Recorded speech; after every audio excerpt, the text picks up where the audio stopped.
Welcome to this episode of Voices of Video. And today I am joined by Sarah Walter from Akamai. Sarah, it's great to see you again. Thank you for having me back, Mark. It's great to speak to you again. I think this is our third, I should know this, but this is at least our third interview on Voices of Video. That's right. I'm glad we're making it. I guess we did a webinar, so that kind of, counts in there. Well, we were talking off camera before we started recording, before we hit the record button, that it really was about 1 year ago that we began the promotion to really talk about, as a lead up to NAB, what Akamai is doing with NETINT. And I think a great place to start is kind of do a 1 year check-in, like what has happened from the Akamai perspective with the VPU accelerated instances on Akamai Cloud, and how are things going? Absolutely. I'm excited to catch up.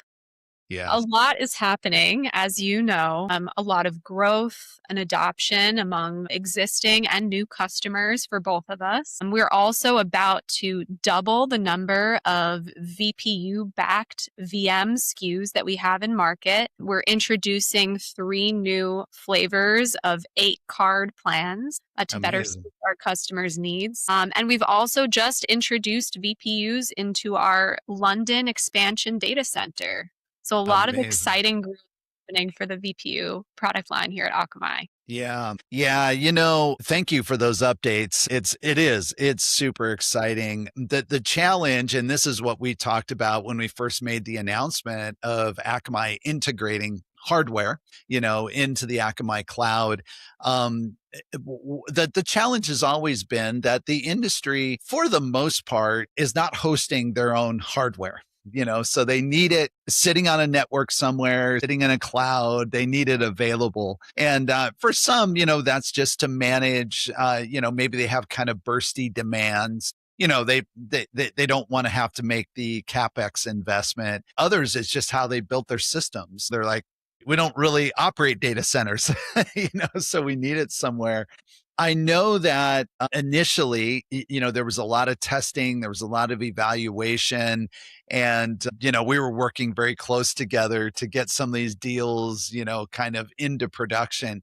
But now I think it's safe to say that it's off to the races, right? Absolutely. And we're seeing engagement coming from all sorts of places. Obviously, our mutual customer conversations and Yeah. partnerships, but even some of these events and industry events and things that we've been attending jointly, we've seen a lot of engagement there as well. That's right. That's right. Well, I think it would be interesting. Can you give a profile of the types of customers or the use cases that are migrating to VPUs on Akamai?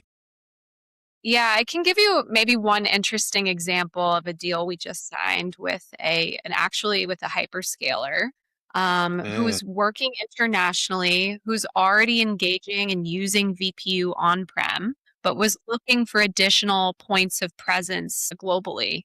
And they were interested in the fact that we have VPUs available in Europe, in Frankfurt, now in London. And Mhm. so that's been one value that we've been able to add for those customers, is just offering additional locations and enabling them to expand beyond their on-prem offering. That's right. Yeah, this is a big deal, and it was really exciting for us because, again, it was by having the hardware on Akamai that we could even service this customer. This particular hyperscaler, has many VPUs installed in their network in their core operating regions or region. But as they were looking to expand, they obviously were not going to build data centers around the world, like you say, in Europe or in North America, Latin America and various places. So, without being in Akamai, on Akamai, unfortunately, they wouldn't have been able to continue to use VPU outside of their market. And so this was an incredible enabler. And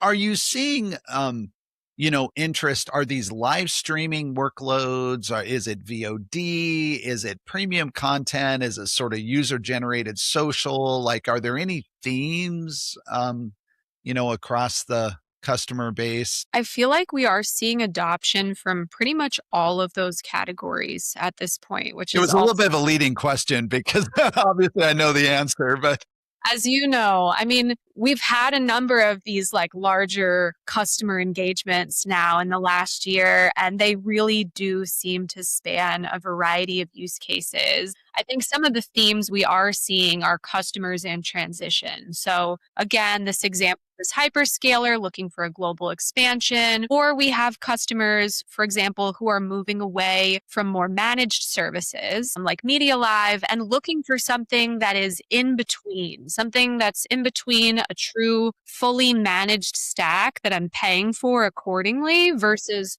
hosting everything on-prem and managing my own infrastructure that's right. individually. Yeah. Yeah. Well, I think that's also a very notable development over the last year. When we first deployed, it was very much infrastructure as a service was Akamai provides at an incredible low hourly rate, starting at just 42 cents an hour for a VM with a single VPU. And I mean, which is just incredible how low that cost basis is. I think the stream to run like a 24/7 1080p 30, this could be AV1, HEVC, or H.264. It works out to just a little over $15 a month, which is just unheard of. There's absolutely nobody who can match that.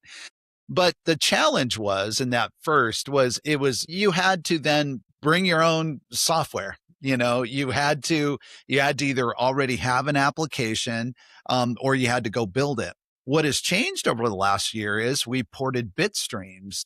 And Sarah, you drove that. I can remember many calls, especially early on, saying, everyone wants this, but it's a little bit like it's an engine, but they need to buy the car, they need a car, so can we solve this? And so how has Bitstreams been an enabler? I'm just curious from your perspective. Yeah. So for anyone listening who may not be familiar, Bitstreams is NetInt's own kind of single plane of glass control panel to operate your NetInt VPUs. And as you mentioned, I think that initially may have been a barrier to adoption for some customers, especially those coming from outside the VPU ecosystem, whether you Because you're right, they're coming off some sort of a managed type right. platform. It's like a solution, it's not like all the way to an OVP, but it's a solution. And Right. And I mean, think about most traditional broadcast customers aren't used to interfacing with FFmpeg on a daily basis and using that to build out their stack, right? So we saw that barrier and we said, how can we make it easiest or easier at least for customers to use these cards on the Akamai platform? So in partnership with NetInt, what we've done is made that Bitstreams product available for free to Akamai customers to use. Meaning if you're deploying NetInt VPUs on the platform, you can also use that Bitstreams control panel to operate it and set up your transcoding stack. So it provides you with a graphical user interface, which is a yeah, really nice bridge, again, for folks who are coming from something like a managed service, more absolutely. traditional broadcast, or just even outside of the VPU ecosystem, whether that's GPU or x86. It really lowers the barrier to entry and has been a great addition for a lot of customers. Yeah. And I Yeah. appreciate the partnership in making that happen. Well, thank you for pushing us because I mean, this was a product that existed. It's been in very active development for, well, 2 years now, I guess. But, with customers like Akamai and then obviously your end customer, it really helps us ensure that we're bringing the right solution. And also, I'd be remiss to not point out that you have also a set of partners, ISVs that are in the marketplace that have also done the integration work. So Bitstreams is quite capable, very easy to use. People love the user friendliness, but like it doesn't have DRM support, for example. Well, for some people, that's, that's absolutely required.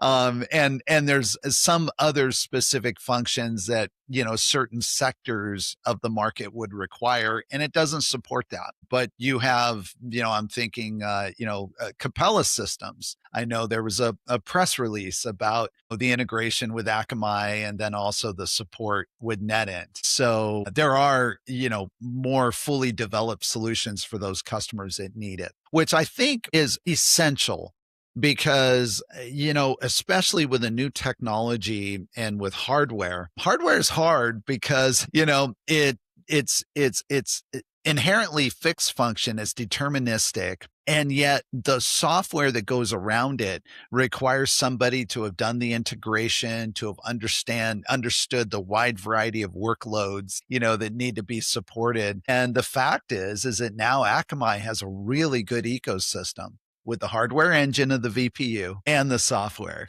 That's right. So, That's yeah. right. Your point, a full ecosystem of partners up and down the stack for transcoding and media in general. And I've always appreciated NetInt's partnership and attitude there, which has been very open and not just willing, but interested in actively pursuing working together with Akamai, with all of our partner ecosystem to serve customers however we can best. Yeah, that's right. Well, and I'm thinking too, maybe you can comment on this, but one of the challenges that we had to get through was even like the firmware upgrade cycle. And that is always a challenge for an infrastructure provider. Now, if you're only operating your own service, then you're free to, you can have your policies and you can have, your methodology as to how you roll it out. But when you have customers and I'm thinking as just one example, even this mutual hyperscaler, because of the work that we're doing with them in their core region, they have some specific requirements that then Akamai had to ensure were available on their instances. So I know we caused you a little bit of consternation there, Sarah. I can remember you saying, these people are asking for updates and, like this is really frequent.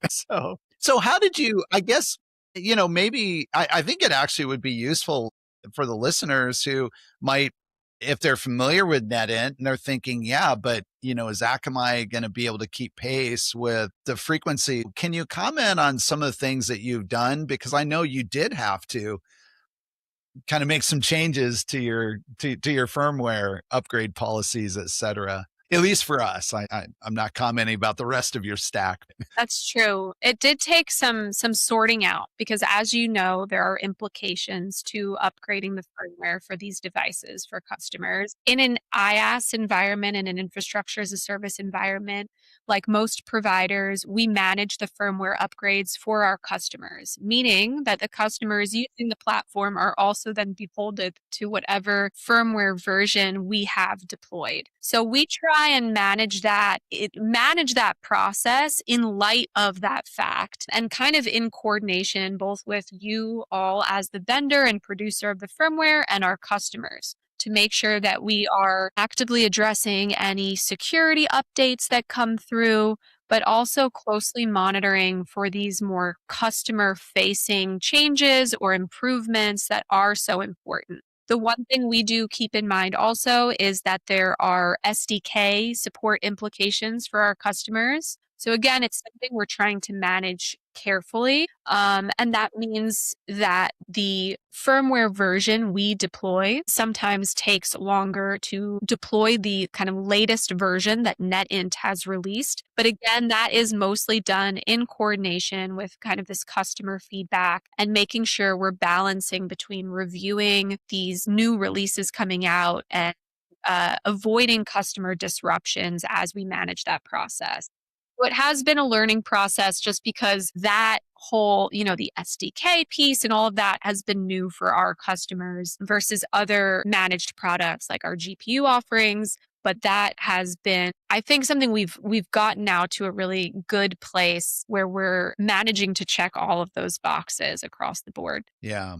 Well, we really appreciate Akamai's flexibility because That was one of the initial learnings, or maybe even a little bit of a speed bump that we had to get over. I think I can even remember the call where you said, "We need to talk about the frequency of firmware updates." And, and it was a learning because what is unique about NetInt VPUs, and now the industry knows this, but traditionally when silicon comes out of the fab, comes out of the ground, does what it did at that time, and it really never changes. Occasionally there's some security patch or there's something, but basically especially on the encoder side, the rate control, the way that the structure of the encoder operates, you can't change it. What's very special, and it's what the industry really likes about the VPU, is that you can improve quality over time. So like our HEVC efficiency quality has improved nearly 20% from when we first shipped the product. Added, CRF, rate control after the fact. And there's just, those are just two things, but no one would ever think that's even possible to do that. So these firmware updates that are coming, these aren't just sort of minor,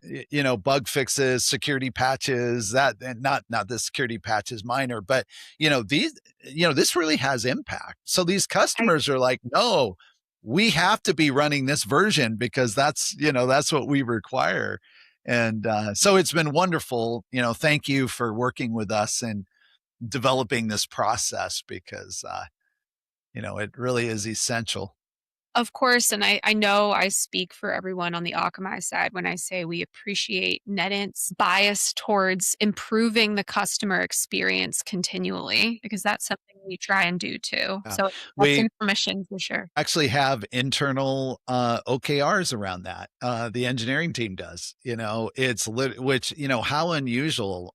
Quadra first started shipping in mass production, 4 years ago or so. So imagine 4 years after shipping a chip, there still is no KR benchmark of a certain level of quality improvement. Like that's unheard of.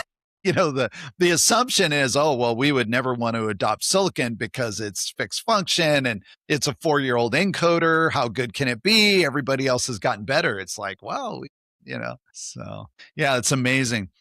Well, Sarah, you teased out that you have a new data center going live. And why don't you, first of all, give an overview of where VPUs are installed just regionally? And then you also teased out that there's some maybe new plans that are coming. So, to the extent that, in fact, probably by the time this even goes live, those plans will have been announced. But to the extent that you can talk about it, talk about the coverage expansion and then talk about these plans, if you would. I will. So the coverage expansion is exciting. As I mentioned, we have recently launched a new point of presence in our London expansion data center. So that's one for Slugwise. And the goal here was we had a number of European customers who were looking to create kind of a high availability setup with their VPU deployments in Europe. And so we had a number of customers who were looking for a second point of presence in addition to Frankfurt. So now we are able to offer both London and Frankfurt in EMEA, which is extremely exciting.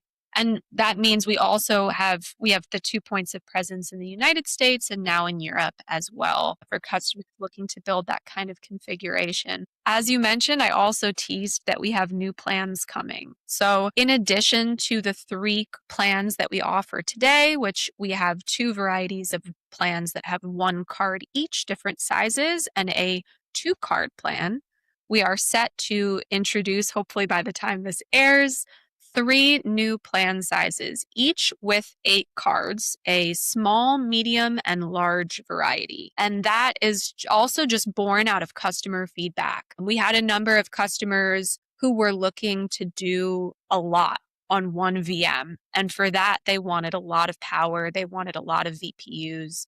They were looking for a lot of parallel streams, a lot of compute. And so this was our response to that, was to create these new plans, and that will bring our total number to 6. Amazing. And For the listeners, I'll just give a really quick overview of what exactly that means when we talk about a one card in terms of density, a one card, a two card, and an 8 card solution. So each VPU, each Quadra VPU can process, if you want to do the math, it's 2 billion pixels.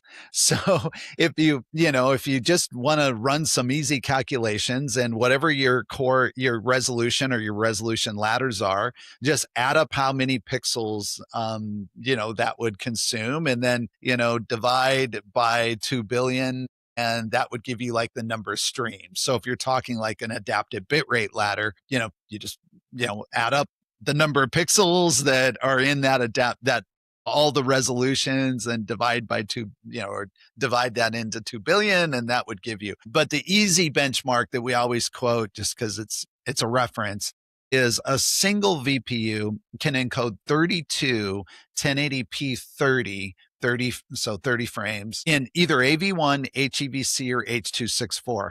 It's the beautiful thing about silicon is, unlike software where you have to say, well, wait a second, if it's, AV1, it's a much, much, much more complex encoder. So your throughput is going to go way down. Silicon, it doesn't matter. You don't get any higher capacity with H.264 or AV1. It's 32. So that means a single instance, the VPU would do 32 1080p 30 channels. If you say, well, what about 60 frames? You just divide by 2. So then it'd be 16, 16 1080p 60. So if you're doing live sports or something, 2 cards, you just double it. So that'd be 64. And then 8 cards, you just do the math, and that'd be 256. So, I mean, that is tremendous density. And that's why when you see some of the numbers that we're putting out there, NetInt, we're, often talking about cost per stream, and we're putting a number of around $15 a month. That's how we arrive at that. We're just basically looking at the cost of the VM, and just doing the simple math to arrive at it. So hopefully that's helpful. That's a really helpful reference. And that was exactly some of the feedback that we've been getting from customers is they're looking for that kind of density. They're Honestly, looking for, yeah, in general at scale. So yeah. this is our response to that. Yeah. And the beautiful thing too is, with the small, medium, large, because the host machine, so the VPU, because the interface is NVMe, it's actually extremely low overhead on the host CPU. So if you're really not using the host to do much more than just IO, transfer and network access, really just a very minimal processor, x86 will work just fine. But increasingly, there are functions like deinterlacing that we don't support deinterlacing. Well, turns out that, you can do that on the CPU, and, that could be one example. There might be, other specific image processing. Maybe there's some subtitling functions. There can be certainly, or even just running the transcoding framework, the media processing framework on that. So with the small, medium, large CPU, and then with 8 cards, we're pretty certain that the economics can't even be touched within a mile of any other solution. I happen to agree. For reference for customers and partners listening, the vCPU count for those plans will range from 48 vCPU for the small up to 96 for the large, and 96 gigabytes of RAM for the small plan up to 192 for the large. Amazing. So more Amazing. details can be found on the Yeah. website, obviously, but excited about that introduction and what that Yeah. means for our customers. Yeah, that's great. Well, we're excited to, you also are listening to your customers. We appreciate, you acknowledging that, almost everything that we do at NetInt is customer driven, meaning that, we're just always out in the market saying, what do you need? What keeps you up at night? What problems can we solve? And then, we try and bring solutions to that. And I know even with this plan, because, from day one, we had even expressed to you, hey, I think customers are going to want beyond 2 cards. And, it's like, well, let's get let's get deployments, and then let's get feedback. And so it was very measured, in a good way, the response. So we're excited about that.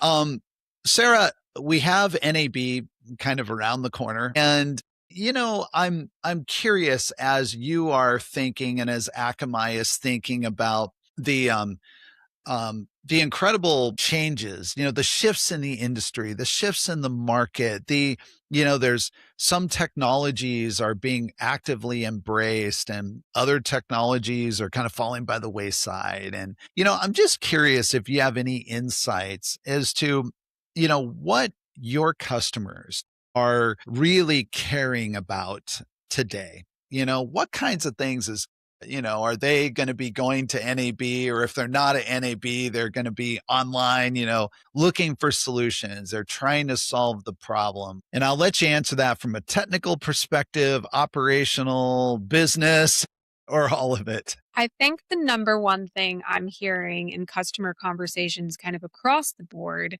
are concerns over this global hardware supply chain, and what that means for product availability. That has meant a lot of customers who've traditionally kept some workloads on-prem are now finding that expanding that is not really an option. That they are looking to enter the cloud for reasons that they have not necessarily explored traditionally. And it has become more of a necessity for a lot of our customers, and they're looking to future proof in that sense. And so I think that is going to be maybe a driver in some of these conversations. Again, some of the customers who've more traditionally handled this kind of work and scale on premises are going to be looking to transition to the cloud. Yeah.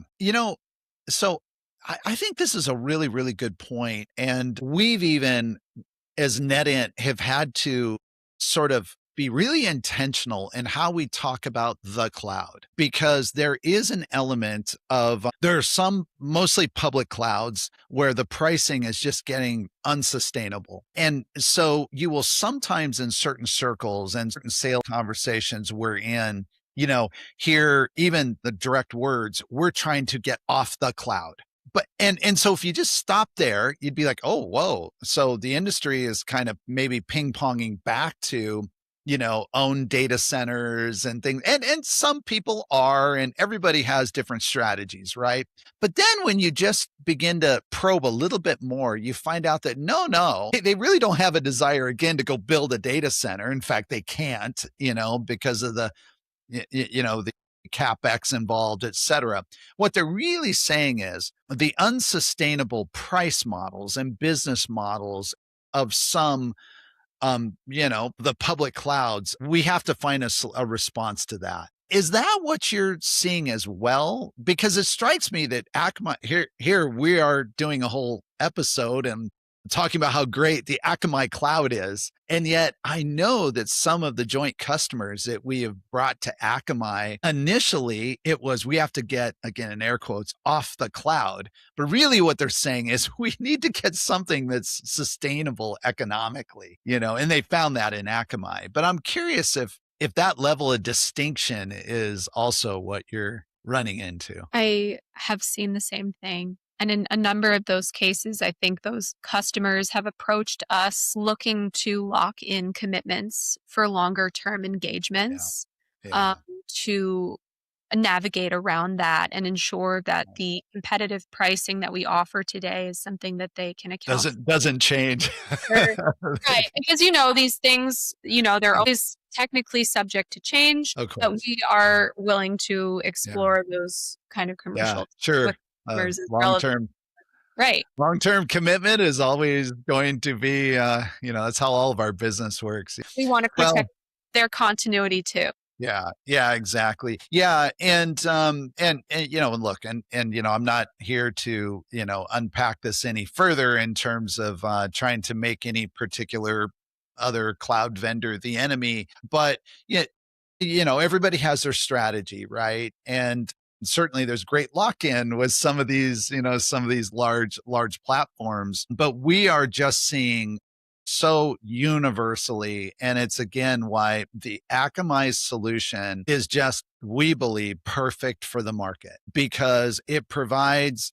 yes, there's elements of it where it's not as complete from maybe, if you want to say the microservices, level. So yes, it's definitely more infrastructure as a service, which means that the customer needs to be able or willing to, in some cases, do a little bit of work. But that gap is closing as to the work required. And yet the cost advantage is so overwhelming that we're just seeing just people who are saying, okay, yes, we're getting almost everything from this other solution. And, we just have to bolt a few things together, but otherwise we don't really have to do much. Over here, we have to do a little engineering. But the cost, the performance advantage is so overwhelming that people are moving in that direction. The industry is moving kind of away from these more monolithic, platforms. So those are some trends. So I just had to make that comment because you pointed out that, people are interested in moving to the cloud.